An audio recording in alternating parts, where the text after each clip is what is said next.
Programa de hoje, um nobre de sangue azul. Eu juro promover a liberdade do Brasil. O homem é descendente direto da família imperial. O deputado federal e cientista político. Apesar do momento atual no Brasil, acho que o momento atual do Brasil... Luiz Felipe de Orleans e Bragança. Muito bem, estamos aqui no Instagram LP Braganca BR. LP Braganca BR para você seguir aí no Instagram o nosso querido príncipe. Aqui está com o livro, ele me deu aqui, eu tenho o livro Porque o Brasil, que é um livro muito bom, eu tenho capa dura. Eu tenho capa dura, que é Porque o Brasil é um país atrasado. É um país atrasado, e eu sempre deixo esse livrinho lá porque é muito bacana. Todo mundo devia ler esse livro, porque tem muito da nossa história, tem muito, sabe, você é um cara bom. Você é um cara que manja, que domina, você domina o negócio, e você é diferenciado porque você... Hoje em dia a política está muito ligada... Entretenimento, barulho, populismo. Cortes, tal, e você é um cara que... Sensato. Que sabe o que está falando, não precisa disso. Cana maciota. E é um cara que a gente deve sempre respeitar e ter como um exemplo de político. Eu acho muito bacana. E as suas ideias também... São muito boas. Como opositor, você é um opositor, e um opositor assim, elegante. Eu diria que é a oposição... O inimigo vai estar com a gente um tempo. Então a gente precisa respeitar o que criou o inimigo. Se a gente quiser vencer, precisa saber como é que ele pensa e desarticular essas premissas de pensamento que construíram toda essa utopia na qual eles baseiam a realidade deles, né? Então é isso aí. Agora, esse livro... Você fala nele porque chega um momento e fala, não, precisamos entrar no século XXI. O Brasil, né, você explica por que o Brasil é um país atrasado, só que a gente não entrou nisso aí. Por que a gente não entrou? Nós não tivemos, ao longo de 100 anos de história, dos últimos 100 anos, nós não tivemos um debate de Estado e perdemos o cordão umbilical com a Europa, que onde estava o Estado evoluiu, e os Estados Unidos não perdeu o cordão umbilical com a Europa. Mesmo sendo um contraponto ao que era a Europa, os Estados Unidos estavam sempre monitorando o que está acontecendo na Europa, como é que eles estão funcionando. Era um rival durante todo o século XIX, boa parte do século XX, mas mesmo depois, teve que ajudar a Europa e tiveram que passar o julgamento. Qual é o melhor sistema de governo? Passaram a ajudar a Europa a se reconstruir e ajudaram o Japão a se reconstruir. Então eles precisavam ser sensíveis a como é que se constrói um Estado. Eles reconstruíram o Japão, mantiveram a monarquia japonesa, colocaram lá um modelo parlamentarista, sendo que eles são presidencialistas. Então você veja a sensibilidade do que foi a evolução do pensamento político no hemisfério norte. Nós aqui no hemisfério sul estamos isolados, completamente isolados. Nós estamos isolados socialmente, isolados politicamente, fechados economicamente. Então nós não evoluímos, ainda ficamos falando aqui de 3 poderes, tentar equilibrar os 3 poderes de Montesquieu, que era, na verdade, não é executivo, legislativo e judiciário, era monarquia, aristocracia e clero. Esses eram os 3 poderes de Montesquieu. Mas eles já estão vencidos desde o século XVII. Já no século XVIII já tinha a concepção dos 4 poderes, que era o poder moderador, que se materializou no século XIX. Que era o imperador, né? Que era o imperador, e a maioria dos europeus evoluíram para esse lado. E depois construíram outros poderes para equilibrar e neutralizar a possibilidade de você ter uma ditadura, uma tirania. O Brasil nunca passou por essa evolução. Nós perdemos essas páginas evolutivas no nosso isolamento. Então, o que esse livro faz? Na verdade, a Constituição Libertadora que a gente publicou em 2021, ela vinha com esse propósito de fazer uma análise de Estado, como é que a gente se organiza para evitar esse tipo de coisa que a gente está vendo hoje, né? Tirania seja do executivo, tirania seja do legislativo, seja do judiciário, que venha interferir de uma maneira draconiana em toda a sociedade, toda a questão econômica, constantemente, no detalhe. Então a gente precisa remover, dar um passo atrás, reconectar com o nosso cordão umbilical e voltar a evoluir. Então a gente tem que dar um salto, na verdade dar esse salto evolutivo de Estado. E o Brasil está propício para isso, porque essa Constituição atual, o modelo atual está falido, está falido. Todos que operam o direito hoje, advogados, juízes, embargadores, políticos, policiais, sabem que acabou o Estado de Direito, acabou a Constituição. Mas você acha que isso é só no Brasil que está acontecendo ou é essa própria democracia que está meio bagunçada? Está acontecendo em todo o mundo ocidental. Todo mundo ocidental, onde você tem uma abertura democrática, onde você se colocou como a grande pedra fundadora, é ter uma democracia liberal, representativa, onde a lei é igual para todos, né? E tem separação de poderes, Estado de Direito. Quem governa são as leis. Muito bem. Nesse contexto, todo país que é criado neste contexto está falindo. Eles estão conseguindo subverter esses países. O resto dos países são países autocráticos, são ditaduras, que nunca tiveram democracia, nunca tiveram um Estado de Direito com separação de poderes, foram fundamentados aí em perpetuação de um grupo oligárquico dominante, ao passo que o Ocidente não. O Ocidente se colocou como sendo um grupo em que tudo que é político precisa ser validado pelo voto, ou ser validado pela opinião pública com alguma frequência. Então, é isso que a gente precisa ainda resgatar. Então, nós estamos falindo, talvez mais rápidos do que alguns países, mas não tão rápidos quanto alguns que já faliram. Então, mas, por exemplo, lá no Fórum, porque agora eles falam que o Fórum Econômico que é o que manda. É o Fórum Econômico que está mandando, tal, que é os bilionários do mundo. Sim. E eles falam que o exemplo bom é o da China. Então, você vê que... Economicamente ou ideológico? Não. Tudo? Tem esse movimento, é o movimento que está tendo, né? É verdade. Isso Deve separar, não? Uma coisa é ideologia, uma coisa é parte econômica da China. A história da China, ela é importante para o brasileiro conhecer, porque tem um paralelo à história do Brasil importante. A história da China, ela se desmembrou no século XIX. Os ingleses fizeram 2 guerras do ópio, conseguiram subjugar o Império Chinês. Ele teve que fazer concessões de portos, mineradoras, fazendas, ferrovias, tudo o inglês dominou. Aí veio o sequenciamento de outros países vir dominar aquele país China. Veio a França, depois veio a Rússia, depois veio os Estados Unidos, veio a Inglaterra e finalmente o Japão. Aí foi a gota d'água que iniciou um movimento nacionalista que gerou a China de hoje, com Mao Tse-tung, em 1946, teve Chiang Kai-shek antes, que liderou o nacionalismo no início do século. Depois Mao Tse-tung estava dentro desse movimento, mas depois teve a revolução somente após a Segunda Guerra Mundial. Muito bem, neste contexto, o que acontece? Eles aprenderam com Mao Tse-tung que o planejamento central, que a nacionalização das fábricas, a nacionalização das fazendas, gera fome e morte. Eles mataram 50 milhões de pessoas de fome. Esse foi o modelo chinês de planejamento central. Estatização de tudo, controle social em absoluto, controle cultural. Isso foi o modelo chinês. Então eles aprenderam e quase que o modelo comunista fale. Entendi. Então, não funcionou. Não funcionou. Olha, isso aqui quebrou. Mas eles quiseram manter o poder político comunista, mas sobreviver. Como que vamos sobreviver? Aí entra Deng Xiaoping. Deng Xiaoping é um pragmático, não era um liberal. Era um pragmático, mas ele tomou decisões liberais. O que ele fez? Ele liberalizou primeiro a fazenda. Ele deixou, olha, podem formar preço à vontade nas fazendas, vocês é que definam oferta e procura dos seus produtos, deixa isso liberalizado.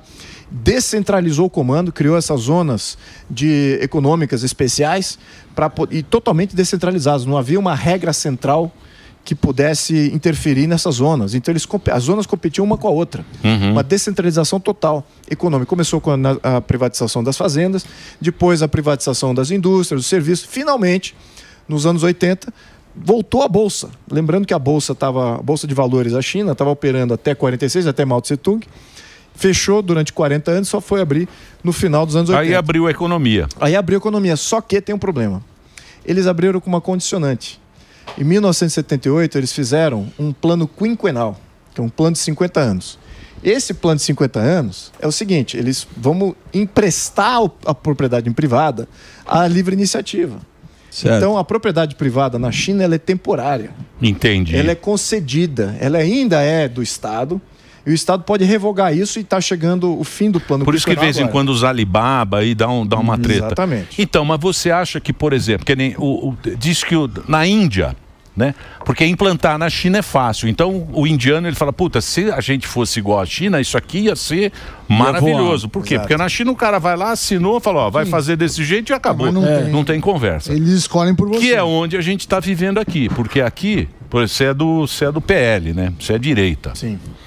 a própria direita agora, com o nosso... Malafaia. Não, Malafaia já Não, tá maluco. Isso Marçal. já é Marçal. Se aqui, e aqui que tá essa confusão, como é que vai ser aqui o nosso futuro? Vamos fazer um pensamento de mãe de Ná aqui. Sim. Como é que vai ser aqui o Brasil, que agora já não é mais nem esquerda e direita, é uma direita que está ali, que é essa confusão biruta. toda. Bom, o Brasil, de acordo com essas últimas eleições, o Brasil já se pronunciou não esquerda, definitivamente do lado conservador-direita, né? Isso que ganhou, é o centro e a direita que reforçaram a sua presença e enxugaram, não só em voto, mas também em prefeitura, o que a esquerda é como proposta. Então, o Brasil está bem nitidamente, ao menos a opinião pública, se representada fidedignamente, temos uma maioria avassaladora. No entanto, o Estado e a política, as políticas públicas que estão na Constituição e que fazem parte da política pública desse atual governo federal, ela é contra essa realidade. É contra essa sociedade conservadora. É uma política progressista, de interferência na sociedade. Quer interferir na economia, quer interferir na sociedade, fazer engenharia social de tudo quanto é jeito, fazer engenharia até de municipal. Né? Como é que vai ser a distribuição populacional dentro de um município. É isso que está vindo aí com os planos da esquerda, seguindo aí os modelos progressistas que a gente viu em outros países.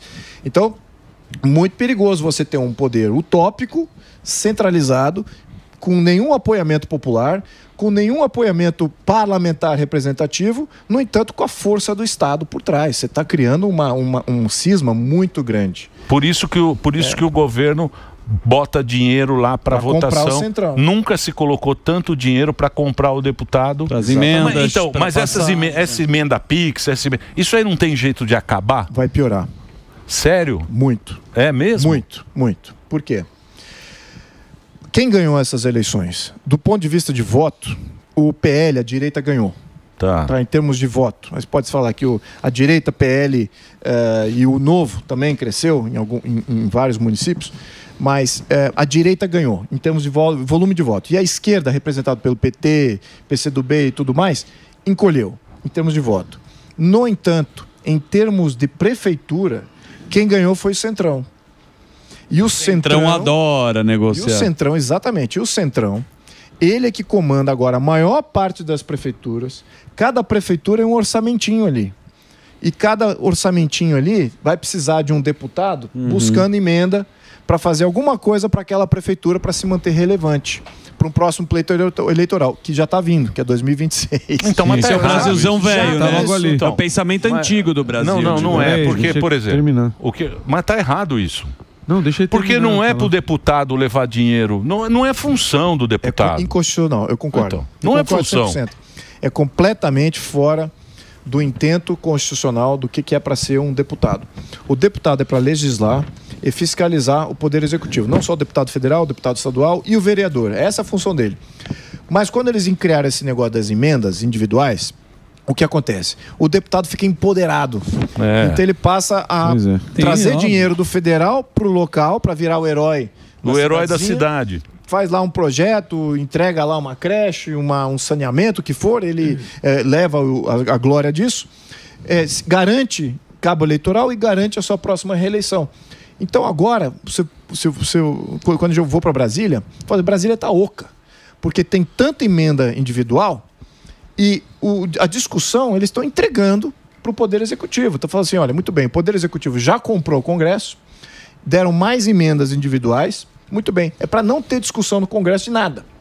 Vai para tua cidade, faz lá tuas obras, fica com teus votos e passa aqui no Congresso de vez em quando só para bater cartão. Não é para discutir política pública, porque o Executivo é que vai implementar a política pública. Então ele neutralizou o Congresso. Então você veja, quem é que está lá no Congresso? A direita, que tem ainda opinião pública, que ainda quer debater, quer fazer uma oposição, quer fazer um freio no poder, no Executivo. E tal o pessoal que defende o executivo, que quer empurrar a agenda deles. Agora o Centrão some. Você tem ali 200 a 300 deputados do Centrão simplesmente omissos na sua função, princípio que é legislar e monitorar o poder executivo. Eles já estão comprados. Eles estão comprados com as emendas parlamentares. Então eu vejo essa dinâmica agora, como eles têm a maioria das prefeituras, vai piorar, porque vai vir mais demanda. em torno de mais emenda, e isso vai criar uma pressão maior para que o presidente de Câmara negocie essa vontade. E é isso que ele faz. Mas o presidente de Câmara hoje não é um líder legislativo. E ruim, hein? Então todos, né, sequenciamento. Você viu lá o Mineiro lá, vaiar o Mineiro votando lá, o presidente do... Você viu isso ou não? Não, muito parabéns aos que vaiaram. Os caras vaiando, ele meio sem graça. Falando sobre essa questão mesmo, né? O Centrão agora em vários municípios. O que faltou para a direita? Você acha que faltou para a direita colocar e apostar nos próprios candidatos, ao invés de apoiar gente que é do Centrão? Porque a gente viu que a direita também fez muitos prefeitos por aí, muitos vereadores. Você acha que faltou o que para a direita apostar mais nos próprios candidatos aí onde o Centrão conseguiu dominar? Faltou não ter um acordo, faltou não fazer parte de acordo. Que foi isso que neutralizou a força da direita. A direita entrou nos acordos, muito bem. Então, você alimentou, ressuscitou partidos que estavam moribundos. Exatamente. O PMDB, notadamente aqui, estava indo de franca... O PSDB implosão. Acabou, né? Mas o Calcinha acabou. Esse já estava em conta própria. Já. É importante. Fique em casa se puder. Toma, vou fazer um break agora, rapidinho, para você da Rede Rádio. Muito obrigado, grande audiência aqui, ó. Vou passar o Instagram aqui do Príncipe. Ele é bom para você seguir. Sim. Tem ideias boas. Você tem ideia do recall também, né? Também, tudo. Não vamos falar da ideia do recall, que é muito importante, que é para quê? Que é pro político ficar pianinho. É que nem a gente aqui. A gente aqui tem audiência. Sim. Quando a audiência é muito alta, a gente é de uma arrogância. Sobe o salto. A gente sobe o salto e tira fica muito foto, não arrogante, cumprimenta não ninguém. tira foto e tal. A audiência cai um pouquinho, você já fica vira no sapatinho. humilde. Fica no sapatinho. Então, essa ideia que esse homem está aqui tem é muito boa, que o político vai ficar só no sapatinho, no pianinho. Daqui a pouquinho você vai saber. Entra lá, LP Bragança BR. Eu vou fazer o break agora pro Reginaldo. Vai lá, Reginaldo. Eu tenho uma pergunta. Tem pergunta? Sempre que vem alguém de direita aqui e fala da oposição, fala assim, não, a opinião pública tá com as pessoas. Mas eu, olhando de fora, posso ser ingênuo, não vejo grande oposição. E eu te digo por quê. O arcabouço fiscal foi aprovado, isso foi um ponto importantíssimo. Criaram vários impostos, não estou falando da reforma tributária, estou falando da criação de novos impostos que foram criados. Das pautas que eram caras para o governo, todas passaram. Exato. Todas passaram. Então, fora fundão eleitoral, que ninguém é contra. Absurdo. O perdão, né, não sei como chama, perdão das dívidas. Das dívidas. Dos partidos Anistia. fizeram. Então, às vezes, eu acho que a gente faz um papel meio... Trouxa. Meio de tonto. trouxa. Você vota Porque, no assim, cara. que oposição que é essa que passa? Aí eles ficam brigando em coisas que são menos impactantes, principalmente para a economia e para a sociedade. Eu queria saber a sua opção, a sua visão que está lá, que está no campo de batalha. Sim, bom, vamos pontuar a questão tributária, que eu acho que é fundamental a gente pontuar isso. A questão tributária, tanto o rompimento do teto de gasto, criação do arcabouço fiscal, a mudança de regra do CARF, que para mim isso é o maior sinal vermelho. Assim, não invista mais no Brasil, mudou a regra do CARF. Não tem regra. Não tem regra, ou seja, o governo sempre ganha quando a regra está ambígua. O juiz é da casa. Exato, o juiz é da casa. E finalmente, agora a bomba atômica é a reforma tributária. Todas essas não houve discussão. Não houve discussão e a oposição, os deputados da oposição votaram contra. Absolutamente todas essas. O que aconteceu foi que esse centrão... Mais ou menos. Tá cheio de gente do PL que votou 20 deputados. 20 deputados do PL. Mas tem um... O que eu posso fazer? Eu não sou líder do partido. Se você não pode fazer... Então, mas deixa eu perguntar um negócio agora. Então, beleza, só interromper nesse ponto. O que acontece isso? É o deputado brasileiro ou isso está na nossa índole?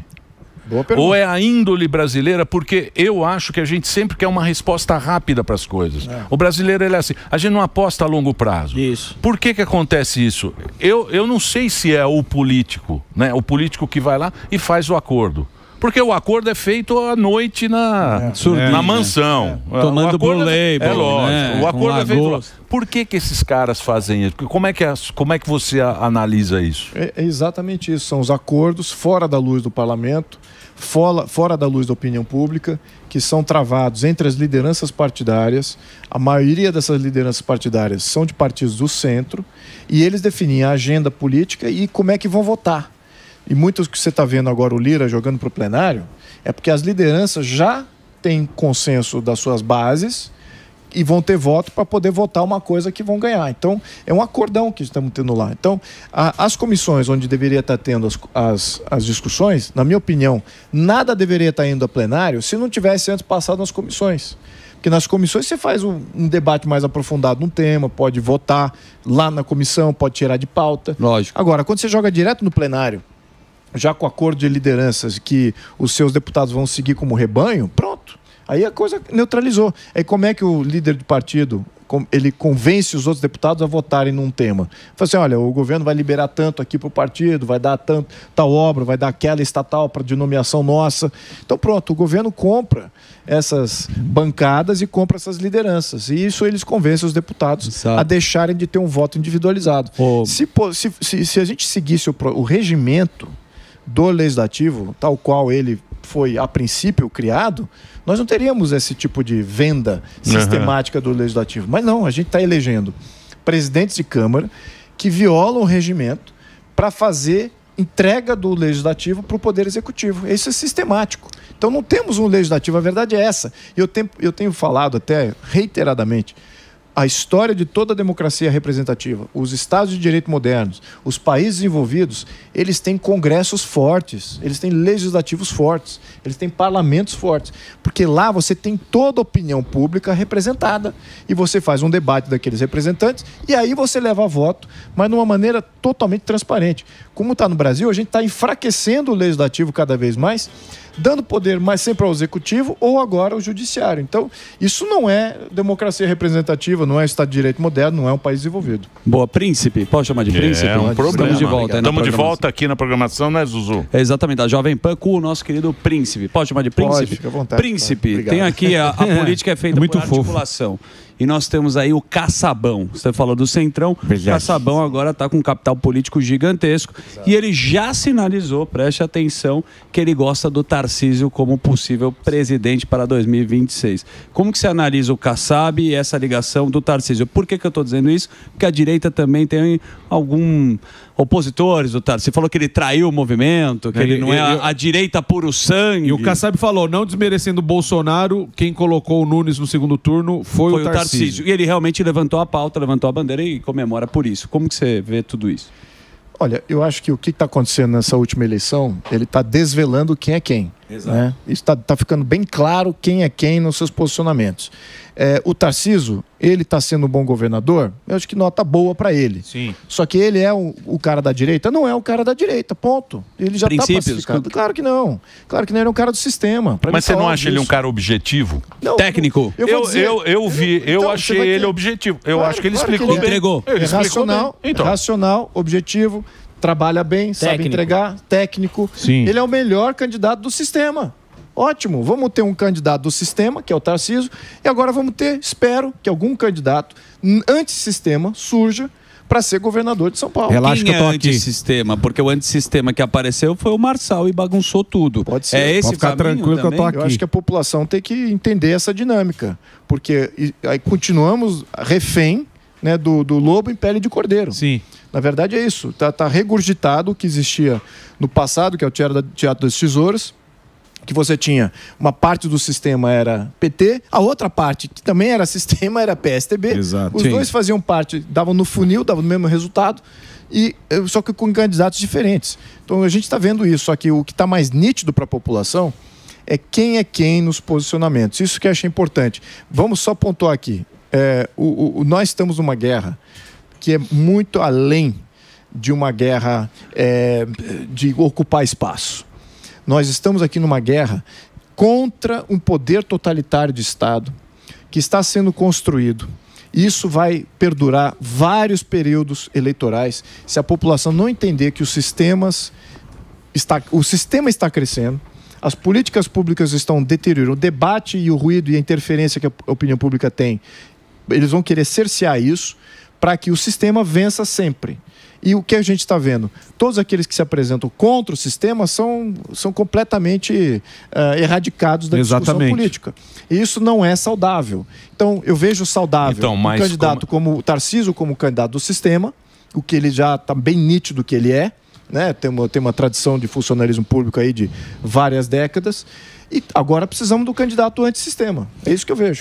Mas você coloca o Tarcísio como um PSD, como um Alckmin, o cara do sistema? Sim, claro. Ele é um Alckmin? Não, ele é um funcionário. Ele é funcionário público. Funcionário público de carreira. Uma coisa é o Geraldo Alckmin, que sempre se posicionou um cara de centro, e daí quando ele pulou do cavalo, Lula, eu acho que o Tarcísio está nesse lugar, o Tarcísio? Eu não quero comparar. Como análise política. Não, mas o próprio o Salles é antissistema. O Salles era do Alckmin. O Salles, então. Ele era do Alckmin. Ele falou aqui no programa, o Alckmin é uma pessoa maravilhosa. Eu estou imitando agora. Ele falou isso? Um abraço aí pro nosso querido. Vou imitar o Salles. O Alckmin, Emílio, é uma pessoa maravilhosa, honestíssima. Não concordo com a postura. Concordo. O cara do PSDB, ele tem um jeito de falar. Elegante. Eles falam de uma maneira segurando um copo de uísque. Mas vamos lá. Complexo. Você está querendo uma revolução conservadora? Exato. Precisamos de um conservador revolucionário. Mas é difícil. Tá tranquilo que eu tô aqui, filho. Mas é o que eu sou. Eu me julgo assim. Porque eu sou favorável às instituições. Eu acho que temos que ter um grau de institucionalização para não cair na baderna, na anarquia. E o poder sempre é preenchido, então que seja preenchido com algo que de fato nós debatemos como sendo necessário. É isso que é fundamental. Então vai sempre ter poder, vamos debater que tipo de poder a gente quer. Muito bem, a gente não fez esse debate ainda, a gente está se entregando para os poderes que existem. E eu estou dizendo, os poderes que existem são péssimos, eles passaram da medida. O Estado de Direito, deixar bem claro aqui para a audiência, imagine que o Estado de Direito é um fio da navalha, em que você tem que sempre andar em cima desse fio da navalha. Se você cai para um lado de muita institucionalização, muito serviço público, muito sei o quê, você entra na tirania de Estado. Que é o que a gente vive. Se você cai para o outro lado, você entra num caos, numa anarquia, numa baderna. E os seus direitos individuais, a sua liberdade acaba não existindo. Certo. Lembrando, a anarquia muitas vezes ela gera o caos gera a falta de direitos individuais. Então você precisa de um pouquinho de Estado para garantir ao menos as suas liberdades individuais. Então é esse fio da navalha. Nós nunca debatemos o que é esse fio da navalha. Mas o deputado... Sempre debater, olha como é que o cara executa a educação. Mas, a gente quer educação estatal? Quer educação estatal, esse prejuízo? Ou seja, queremos a Previdência que está, e o Sami está aqui para corrigir de novo. A Previdência tem que ser reformada. De novo. Em absoluto, de verdade, não é esse ajuste que a gente teve. Temos que reformar de fato a Previdência, sair do modelo estatal socializante e ir para um modelo individualizado, de capitalização individualizada. É isso que a gente precisa fazer. Alguém está debatendo isso? Não. Está debatendo como é que vai gerir melhor o Estado. O Estado eficiente não existe. Então a gente tem que diminuir. Porque ficou muito grande. Ficou grande demais. Ele está fazendo tudo que a sociedade pode fazer. Mas, por exemplo, que nem aqui. Aqui, por exemplo, você vê que esse Estado... Nossa, aí, o Haddad... O Haddad, ele quer arrecadar. Sim. E tá arrecadando o nosso dinheirinho. Os caras foram até pegar dinheiro esquecido. Você viu? Lógico que a gente viu. Agora eles querem pegar dinheiro de bet aí. Os caras tão loucos. Porque não tem mais... Mas porque gasta muito também, né? Eu sei. Ele gasta muito. Mas não tem fim. Não, mas tem fim porque acaba o dinheiro da classe média. O dinheiro tem fim, mas o gasto do governo não tem fim. O governo não consegue reduzir. Porque o Estado é muito grande. E ineficiente. Ineficiente, eu não sei. Não, só se olhar. Não, então, aí você vai ter que fazer. Nós vamos ter que, pelo que ele está falando, o Estado ficou tão bom e tão grande que agora tem que algumas coisas voltar para trás, porque a população não quer mais isso. Exatamente. A gente não aceita mais essa sistema. Não sei se eu entendi. É exatamente isso. Então, o que a gente precisa? Nós precisamos de um revolucionário para mudar o Estado, não é só política pública. saber a diferença aqui. O Estado são essas instituições. Nós vemos como está dando errado já na questão até política, instituição política e instituição de serviço público. Todas elas estão falindo. Todas essas instituições de saúde, educação, são antros de corrupção. É para onde vaza centena de bilhão de real. A Previdência vai quebrar o país. Estamos falando aqui de realmente romper com a estrutura macroeconômica. A questão de assistencialismo mata toda a dinâmica da livre iniciativa em vários setores e em vários estados. Nós não debatemos nada disso. Nós queremos um gerenciador disso que está aí. Não vai dar certo. Pode pegar o melhor gestor, o cara mais eficiente. Se o cara não reformar o Estado, a coisa não vai dar certo. Então nós temos que começar a debater isso. É isso que o antissistema faz. É isso que alguém que vem de fora do sistema faz. Coloca em discussão absolutamente tudo. É isso que a gente está precisando. Ô, deputado, mas... Pô, agora eu fiquei com medo. Não, mas para mim, pela minha sensibilidade, essa pessoa seria o senhor. Você tem uma pretensão na presidência? Não, mas isso é mundial. Eu já estou fazendo mundial. Eu já estou fazendo dentro daqueles que me seguem, nas minhas publicações. Eu faço apontamentos. Digamos, você mencionou aqui a questão do confisco. Essa leitura é correta. O confisco, na minha opinião, eles querem tornar isso algo recorrente. Eles já estão contabilizando o confisco, que seria uma coisa aleatória, em qualquer empresa, qualquer, como dizem o americano, going concern, qualquer empresa que tem não é finita, ela é infinita, você nunca contabilizaria um confisco como sendo algo, isso aqui vai acontecer todo ano. Mas não, eles contabilizaram como sendo algo... Estão rapelando. Estão rapelando e vão rapelar no futuro. Aí você vem com a questão de acabar com o sigilo bancário, vão monitorar todas as contas bancárias.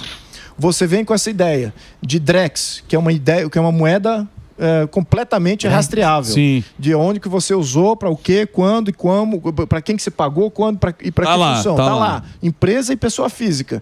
Aí você vem acima disso, para coroar tudo isso.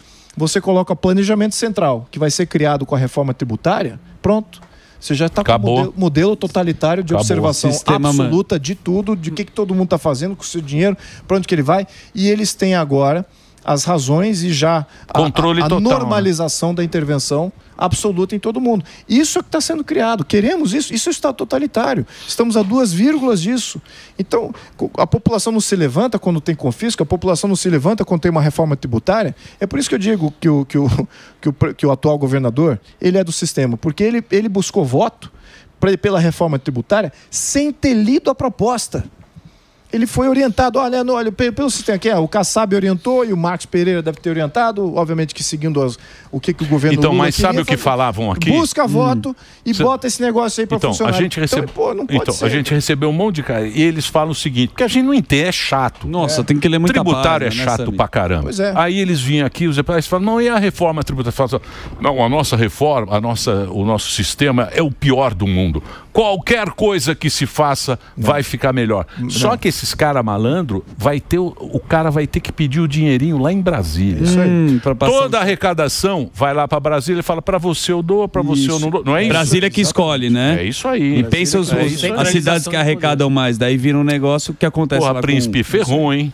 Não, ferrou. Mas ele é uma opção, tô achando. Ele não falou, ele não complementou. Você tem interesse? Mas quem é o revolucionário conservador? A gente está discutindo. Olha aqui, estamos discutindo. Olha o que ele está falando. Ele já está se colocando. Não, eu não estou me colocando, eu não estou galgando espaço político, porque eu vou dizer, não adianta nada. Não adianta nada. Agora quero ser senador, agora quero ser governador. Esses cargos todos não vão adiantar nada. Isso. Porque vai se tornar irrelevante diante desse movimento, essas mudanças institucionais que já estão ocorrendo através do STF, através do governo, comprando o Centrão. A gente não está discutindo, não temos um Congresso funcionando como Congresso, está vendido esse Congresso.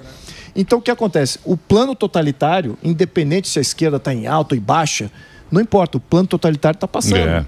E é isso, aí você fala assim, para que serve um cargo público? Para que vai servir um governador de estado? Para que vai servir um prefeito se toda política pública vai vir dessa burocracia tecnocrata anônima, centralizada lá em Brasília, distante de tudo e todos, passando todas as regras que eles querem, sem nenhum comprometimento de ter uma rivalidade política local para fazer uma contestação. É isso que a gente está vendo agora. É muito perigoso. É sim um modelo chinês, é sim muito parecido com o modelo chinês, e eu acho isso muito preocupante. E é muito mais preocupante não ter mais pessoas falando sobre isso. Aqueles que estão acompanhando a política por dentro estão muito sapientes do que eu estou falando. E concordo nessas conexões. E, de fato, estamos vendo o perigo. Mas isso é lá no Fórum Econômico lá que os caras falam, Pois que é é. o chinês que é bom. Por isso que o nosso estava sentado lá com... Não, o nosso... Com quem que ele sentou lá? Quem? Quem? Ele é operário. Com quem que ele estava sentado lá? Quem sentou com quem? Quem que sentou? Quem com quem? Com quem? Com o Bill Gates. Ah, tá. É. Claro. Mas Ô menino, vocês vão... E a gente aqui não pensa nisso, viu, príncipe? Aqui fica nessa coisinha de direita e esquerda. Sim. Fica aqui uma coisa, né? Uma série D, né? Fica uma jogando no parquinho, com Jogando areia, no com parquinho. baldinho, com Eu ia pazinha, fica brincando aí no cantinho aí de Eu ia política. perguntar isso, deputado, porque assim, a gente tem eleição de 2 em 2 anos e o povo sempre tem a fé que vai entrar um cara que vai, ou revolucionário de cauda ali, mas se não mudar a regra do jogo, esse cargo, como o senhor acabou de falar, esse cargo não significa absolutamente nada. Assim, se o livro da regra tá ali, as peças vão se mexer de acordo com... Só que, e aí? Como é que tá a conversa lá com os deputados nessa questão de nova Constituição e também o povo? Tem que conversar com o povo. Porque provavelmente vocês vão ser taxados de maluco, quer mudar a Constituição, aquela história toda. Eu acho que primeiro tem que ter um movimento social. Não podemos depender dos parlamentares, nenhum parlamentar, esquece todos eles, todos os governadores, todos os senadores, esquece tudo. Temos que fazer um movimento social em prol de uma nova Constituição e já definir o que queremos nessa nova Constituição, para não ficar aquela coisa meio vaga, Abstrata. né? Aquela coisa meio abstrata. Tem que ser já pontuando já os problemas e para onde a gente tem que dirigir o país. Então, isso tem que acontecer na sociedade. Quando isso estiver maduro na sociedade, aí os representantes podem até pautar um plebiscito para chamar uma constituinte independente, da qual ninguém se elege para nada. Só a Constituição. Eu até já me coloco como esse é o cargo que eu quero. Você quer? Eu ambiciono fazer parte dessa constituinte em que você não vai ser eleito no futuro. É só para fazer a Constituição. Sim. Só para fazer a Constituição. Uma nova, né? E você define o sistema eleitoral, você faz o recall de mandato, você dá transparência e uma conexão maior entre o eleitor e o seu eleito. Você descentraliza de Brasília, você começa a pacificar esses temas de previdência, o tema de saúde, educação, quem é que para prestar isso? Você vai continuar com o SUS, vai continuar com a educação básica do jeito que está? Tudo isso tem que ser redefinido, porque é exatamente isso que cria essas amarras que hoje implodem o país. Então a gente tem que, de fato, trabalhar nisso, nesses pilares que sustentam o atual modelo. Com tanta paixão política, o povo está pronto para isso?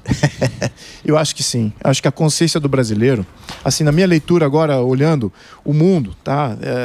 Eu não conheço outro país que está com tanta gente consciente de política, seguindo política e também querendo fazer uma mobilização política com a tamanha dimensão que a gente vê. Eu não vejo outro país, não vejo isso na Europa, talvez agora está ressurgindo, mas eles já passaram pelo momento cívico deles. A Europa, a direita está levando tudo, até na Alemanha lá. O sistema lá já é aberto, o sistema lá já é muito mais aberto que o nosso. Todos os sistemas europeus, em função da proximidade dos parlamentos, eles se replicam, a gente está muito distante desses parlamentos, a gente nunca teve nenhuma, vou copiar o que o parlamento da França faz, ou vou copiar o que o parlamento da Inglaterra, como é que eles operam, nada disso, a gente está numa bolha completamente nossa.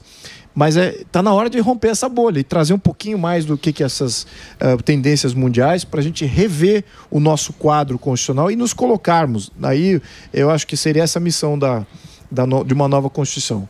Ter uma nova Constituição para garantir que no Brasil nunca teremos mais ditadura. Nunca teremos mais tiranos do poder público interferindo no privado da maneira que a gente está vendo hoje. É um absurdo ver um país do nosso tamanho, da nossa dimensão, da nossa consciência social se entregar passivamente, e não é passivamente, mas está se entregando gradualmente a um poder tirânico central que está sendo construído, tal qual eu estou descrevendo aqui. E a consciência disso está se expandindo. Então, eu acho que é possível sim, mas eu gostaria de ver um movimento social. E já está acontecendo. vários movimentos individualizados, Então, de juristas que entendem do problema, mas você acha que eu acho que o povo não sabe muito. Aparece, por exemplo, Marçal apareceu agora, né? Sim. Que a gente tá em São Paulo. A gente tá falando pro Brasil inteiro. Então, quem tá mais em São Paulo, na capital, aí que teve essa eleição, você vê o cara do Marçal. O Brasil acompanhou bastante. Aí o cara chega, e aí esse cara? Como é que é esse cara? Ele é bom, ele é legal, ele é honesto. As pessoas não sabem direito, elas não estão felizes. O brasileiro satisfeito. Ele não tá. Não é um negócio que ele quer. Mas ele também não sabe para onde ir, sabe? E quando você não sabe para onde ir, é uma porcaria. É pior do que nossa. Você pega um carro e não sabe para onde você vai viajar, você fala, meu. É isso mesmo. É isso aí. A minha opinião do Marçal é que ele está com o discurso certo. É o que o discurso dos últimos 10 anos, é o discurso que elegeu o presidente Jair Bolsonaro, Sim. é o discurso que elegeu, acho que me elegeu também, esse mesmo discurso, é antissistema, é reformas, é contra o socialismo, é contra essas interferências arbitrárias, esse fisiologia, falta de transparência, a ditadura do Estado, tudo isso é o discurso dele. Então, não votar nele, então tá bom, quer dizer que alguém outro que está com esse mesmo discurso que não é ele? Não, nenhum outro está com esse discurso. Então, a gente tem que dar o braço a torcer, ao menos aquele que está querendo atender essa parcela da opinião pública. E o que me alegra disso tudo é que ele está falando algo que há 10 anos, há 20 anos atrás seria extremamente impopular. Exatamente. Né? Você vir contra o sistema, mas peraí, o sistema faz tanto por vocês. Tanta coisa boa. O sistema é tão bacana, tão bonzinho. Esse cara é maluco. Esse cara é louco aí, quer acabar com essas políticas sociais maravilhosas que a gente desenvolveu. Agora ele está falando exatamente ao contrário. E isso está tendo alcance, popularidade. Então, a população já entendeu, já estamos lá. E mais do que isso, na periferia. Periferia, porque exatamente. a gente viu que o Boulos ele foi bem mais votado na turma mais rica. E aí você pega ao redor... Não, mas os velhos ficaram com medo do Marçal. Não, senhores, não. Senhores ricos. Senhores da praça. Não. Senhores e senhoras jogam gamão. Não é, porque ele vem também, fica andando descalço, subiu no carro. Vai lá. Tô falando muito moderno. Tá falando do jardim. Subiu descalço. Falou que ia fazer um prédio de 1 quilômetro. O teleférico. O velho tem medo de altura. Entendeu?